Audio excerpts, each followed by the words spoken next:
Სამი კონკრეტულად ჩემი გამონათქვამი, ან ჩემი პარტიის წევრების გამონათქვამი, რომ ჩვენ დავპირდით და ვერ ვაკეთებთ. მე ვპირდებით, რომ ჩვენი ქვეყანა თავს დაახსნებს გაჭირვებას. მე ვპირდებით, რომ ჩვენ შევამცირებთ გაუმართლებლად მაღალ კომუნალურ გადასახადებს. პენსია არანაკლები იქნება, ვიდრე საარსებო მინიმუმია. ხალხი გაკვეთრებული არ აქვს რეალური შემოსავალი და შესაბამისად გადასახადები ძალიან ძიმედ ვირთად აწევს დღეს მოსახლეობას.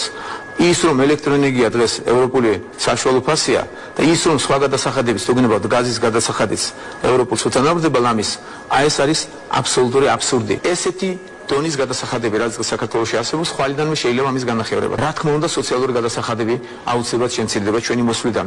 ჩვენ დავადგენთ საარსებო მინიმუმის ახალ რეალურ ზღვარს. ცხადი ეს ზღვარი აღარ იქნება დამამცირებელი. პენსია არ იქნება იმაზე ნაკლები, ვიდრე რეალური საარსებო მინიმუმია. ჩვენ გავაორმაგებთ სოციალურ დახმარებას. ანუ მინიმალური პენსია გახდება 220 ლარი. გარდა ამისა, ყველა ის საპენსიო დანამატი, რომელიც გააუქმება ნაცნობრად, ყველა ის საპენსიო დანამატი დაემატება ამ მინიმალურ პენსიას. ანუ ომის ვეტერანობის, სტაჟისა და დამსახურების მიხედვით, ინვალიდობის, მარჯვენა დაკარგულის, ობლობის და ასე შემდეგ. ყველა ეს პენსია დაახლოებით 250-დან 300 ლარი. შეიძლება მართლაც ევროპაც გავაოცო ისეთი დემოკრატია შექმნა საქართველოში.